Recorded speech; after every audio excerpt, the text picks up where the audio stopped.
नमस्कार दोस्तों, जय हिंद। स्वागत है आपका मेरे YouTube चैनल देशभक्त में। और मैं सोनू मौर्य आपका बहुत बहुत स्वागत करता हूँ। हालिया में इस हफ्ते कई घटनाएं घटी हैं और काफ़ी बड़े बड़े मुद्दों पे घटी हैं, चाहे वो राम मंदिर हो या चीन के मुद्दे पे हो या मालिया के मुद्दे पे हो।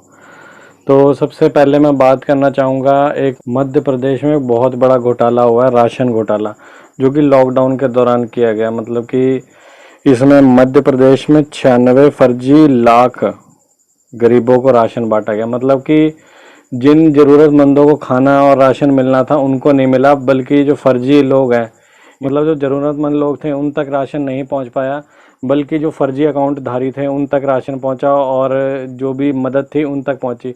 तो ये बहुत ही बड़ा एक घोटाला है जिसकी जांच होनी चाहिए। पर आपको तो पता ही है कि मीडिया एक छोटी सी न्यूज़ देके उसके बाद जो भी बीजेपी के खिलाफ की न्यूज़ होगी वो बिल्कुल नहीं दिखाता और अपना फेवर हमेशा मोदी सरकार के तरफ रखता है। तो इसके ऊपर भी दोस्तों अभी तक कोई जांच की बात नहीं की गई है। और दूसरा मामला आया बहुत ही बड़ा, मतलब कि अभी तक आपने मोदी जी जो बोलते रहते थे, अपने मोदी जी, कि भाई हमारे देश में तो कोई चीन की सेना ना घुसी है, ना घुस पाएगी, ना कोई घुसा हुआ था। तो जो उनकी बात है वो बिल्कुल ही गलत साबित कर दी गई। ये उनके रक्षा मंत्रालय की तरफ से ही गलत साबित कर दी गई। जो सैटेलाइट फुटेज और उनका एक बयान आया है, आप पढ़ लीजिए, कि घुसपैठ हुई थी और उन्होंने ये स्वीकार कर लिया कि घुसपैठ हुई थी। और मोदी जी का आप ये पुराना वीडियो देखिए। न वहां कोई हमारी सीमा में घुस आया है, न ही कोई घुसा हुआ है, न ही हमारी कोई पोस्ट किसी दूसरे के कब्जे में है। तो देखा आपने मोदी जी कैसे बोल रहे हैं, ना कोई घुसा है ना घुसा हुआ है। तो मतलब कि कोरा झूठ, मतलब कितने झूठ बोल चुके हैं अभी तक, अनगिनती वीडियो हो गई। मतलब और फिर भी लोग इनको ब्लाइंड फेथ करके इन पे ट्रस्ट कर लेते हैं और बिल्कुल ही मतलब कि इनके ऊपर यकीन कर लेते हैं। और ये जो भक्त हैं, इनकी हर एक बात को, जो भी अगर ये झूठ भी बोलते हैं ना, उसको तर्क दे दे के, उदाहरण दे के उनको साबित करना चाहते हैं, देखो ये सच बोल रहा है। पर आखिरकार शुक्र है गोदी मीडिया में एक खबर दिखाई गई। पर एक दिलचस्प बात ये हुई कि अचानक ही जब वो रक्षा मंत्रालय को पता चला, अरे मोदी जी ने तो इसके ऊपर ये बोला था कि भाई ना कोई घुसा ना घुसा घुसा हुआ है, तो उनकी बात को रखने के लिए, मतलब वो झूठे साबित ना हो, तो जो रक्षा मंत्रालय ने वेबसाइट पे डाला हुआ था कि हाँ ये चीन की घुसपैठ हुई थी, सैटेलाइट फुटेज और दस्तावेज, उसी को ही हटा लिया। उसको इसलिए हटा दिया दोस्तों ताकि मोदी जी सच्चे साबित रहें। मतलब कि देश के साथ जो मर्जी होता रहे, पर मोदी जी ने जो बोला है ना, वो अगर झूठ भी बोला है तो उसको कैसे सच बनाया जाए, ये काम है गोदी मीडिया का। ठीक है। तो राहुल गांधी ने इस पे बहुत ही बड़ा इस चीज़ पे विरोध किया, पर भक्त कहाँ सुधरने वाले हैं। वो तो फिर भी मोदी जी का फेवर करेंगे। जैसे कि हिटलर ने जब तक जर्मनी को बर्बाद नहीं कर दिया, सब हिटलर की जय जयकार करते रहे जो उसके भक्त थे। तो ऐसा ही कुछ हाल हमारे देश में भी चल रहा है। और दोस्तों इसी बीच हम जो राम मंदिर का मुद्दा था वो भी बहुत दिनों से टल रहा था और आखिरकार मतलब वहाँ पे मोदी जी गए और उन्होंने भूमि पूजन कर दिया आखिरकार। पर इसके ऊपर भी एक बहुत बड़ी, मतलब जो इनके मोदी के भक्त हैं और इनके फैन हैं, वो एक ट्रोलिंग करने लग गया और बीजेपी आईटी सेल ये दिखाने लग गया, देखिए मोदी जी ने ये वादा किया था, ये पूरा किया। पर मतलब मुझे तो कोई सेंस समझ नहीं आती। ये फैसला तो कोर्ट का था, इसमें बीजेपी ने क्या किया मुझे तो समझ नहीं आता। ये तो कोर्ट का फैसला था ना। कोर्ट ने जो बोला, अगर बोला होता कि मस्जिद बनेगी तो मस्जिद बनती, और उन्होंने जब बोला कि राम मंदिर बनेगा तो अब वो बनेगा। तो इसमें मोदी जी का इन्वॉल्वमेंट कहाँ से, मुझे तो कहीं समझ में नहीं आया। पर इसको इस तरीके से पेश किया जाता है कि देखो मोदी जी ने वादा किया था और ये हो रहा है। तो वादा तो कांग्रेस ने भी राजीव गांधी के टाइम पे किया था, ऐसी बात नहीं है। तो इसका मतलब ये नहीं कि उन्होंने मतलब कोर्ट के खिलाफ जाके अपना चलाया हो कि भैया यहाँ पे मस्जिद नहीं बनेगी, यहाँ पे मंदिर ही बनेगा, ऐसा कुछ नहीं। जब तक ये कोर्ट का फैसला नहीं हो गया तब तक ये मोदी जी भी नहीं करा पाए। वरना 2014 में जीते थे, 15-16 तब भी करवा सकते थे, पर उन्होंने तब नहीं करा। जब कोर्ट का फैसला हुआ तभी उसके बाद ये मुमकिन हो पाया।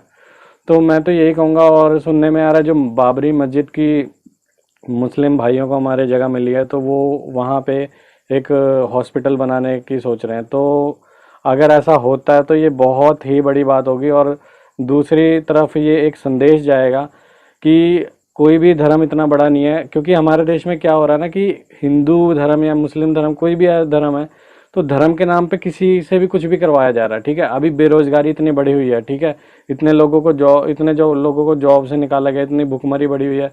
जीडीपी गिरी हुई है, पर उस सब से ध्यान भटकाने के लिए अब जैसे ही भूमि पूजन किया गया, सारे मीडिया चैनल वहाँ पे चले गए और सब दिखाने लगे, सब भूल गए। और यहाँ तक कि लोग भी भूल गए कि उनकी तो नौकरी जा चुकी है, वो जॉबलेस हैं, उनके पास खाने का कुछ नहीं है, बहुत दिक्कतों का सामना करना पड़ रहा है। पर ये सब लोग भूल जाते हैं, क्योंकि धर्म के नाम पे कुछ भी कराया जा सकता है हमारे इंडिया में, यही तो खासियत है।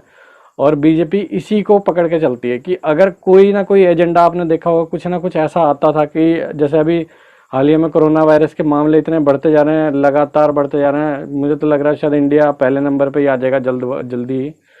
और उसके बाद भी मोदी जी कहते हैं हमने 150 देशों की मदद करी है, उसके बाद भी लोग भी यकीन कर जाते हैं, क्योंकि अब जो राम जन्मभूमि है उसका उन्होंने उद्घाटन कर दिया, ठीक है। अब लोग भूल गए कोरोना, अपनी नौकरियां भूल गए। यही तो बात है कि जो असल मुद्दा है, जिससे मतलब कि आपको रोजगार चाहिए, और जो मतलब कि मिडिल क्लास चाहता है और हर एक आम आदमी चाहता है कि ये होना चाहिए, वो सब ध्यान भटका दिया जाता है धर्म के नाम पे। तो धर्म के नाम पे कुछ भी कराया जा सकता है। तो इस चीज़ को, ठीक है, भूमि पूजन हुआ, अच्छी बात है, राम मंदिर भी बनना चाहिए, वो भी अच्छी बात है, पर किसी के दूसरे धर्म की भावनाओं को ठेस ना पहुंचाई जाए, ठीक है। तो कुछ लोग ये कह रहे कि अरे कहाँ, मतलब जो भक्त लोगों का तर्क है, ऐसा तो कुछ नहीं है, जॉब नहीं, जॉबलेस नहीं हो रखा, कुछ नहीं है, बेरोजगार नहीं है। जबकि आंकड़े भी ये तक सबको पता दिख ही रहा है कि कितनी ही हर एक कंपनी ने अपने एम्प्लॉयज़ को निकाला है। पर भक्त अभी भी कह रहे हैं नहीं नहीं ऐसा कुछ नहीं, जिसने खाना कमाना कमा लेगा। तो उन भक्तों को मेरा चैलेंज है कि एक बार अपनी नौकरी छोड़ के दूसरी नौकरी, कोई और नौकरी पकड़ के दिखा दीजिए, इस टाइम पे नहीं मिलेगी आपको। तो ये तर्क तो अपने पास ही रखिए, ठीक है। और दूसरी बात मैं ये कहना चाहूँगा कि अगर राम मंदिर का उद्घाटन हुआ, ठीक है, राम मंदिर भी बन रहा है, पर इसका मतलब ये नहीं कि आप मुस्लिम जाति के लोगों को मतलब तंग करना शुरू कर देंगे। और आज ही ऐसी एक घटना हुई है, मैं बताता हूँ दोस्तों। एक ऑटो ड्राइवर थे जिनको कुछ दो लड़कों ने रोका और उनका मतलब गाड़ी से पीछा किया, और उनको बोला कि पहले तो उनको रोकने की कोशिश करी, उनको बोला भी मुझे जर्दा चाहिए, तो उन्होंने मना कर दिया। तो इन्होंने बोला कि अच्छा तू बोल मोदी जिंदाबाद। तो इन्होंने साफ मना कर दिया कि मैं ऐसा कुछ भी नहीं बोलूँगा। तो उसके बाद उन्होंने उनको थप्पड़ मारना शुरू कर दिया और बोला कि तू अब जय श्री राम भी बोलेगा। उसके बाद भी उन्होंने मना कर दिया जब बोलने से, तो उनको बहुत ही बुरी तरह पीटा गया। और मतलब मुझे समझ नहीं आ रहा कि राम जी के नाम पे, ठीक है, हम लोगों की उनमें आस्था है, ठीक है, उनका नाम लेके उनको बदनाम किया जा रहा है।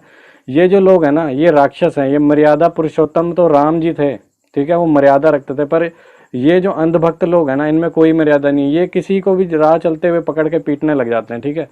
तो ऐसा राम राज्य हम में से कोई भी नहीं चाहता, कोई हिंदू भाई भी नहीं चाहेगा कि ऐसा हो। तो ये बहुत ही बुरी बात है, मैं इस बात का बिल्कुल खंडन करता हूँ। और एक बहुत ही बड़ा मतलब कि क्या कहें, मतलब बहुत अजीब है। कभी रक्षा मंत्रालय से राफेल की फाइल चोरी हो जाती थी, जो कोर्ट है वहाँ से माल्या के डॉक्यूमेंट ही चोरी हो गए। तो भैया मतलब जो आम आदमी, उसके तो कभी डॉक्यूमेंट चोरी नहीं होते और वो सालों साल चलते रहते हैं, पर जो बड़े आदमी उनके डॉक्यूमेंट तक चोरी हो जाते हैं। कभी रफाल की फाइलें चोरी हो जाती हैं, कुछ पता ही नहीं चलता कि इस देश में हो क्या रहा है। तो दोस्तों आज के लिए बस इतना ही, कल नेक्स्ट वीडियो में फिर मिलेंगे, तब तक के लिए जय हिंद जय भारत।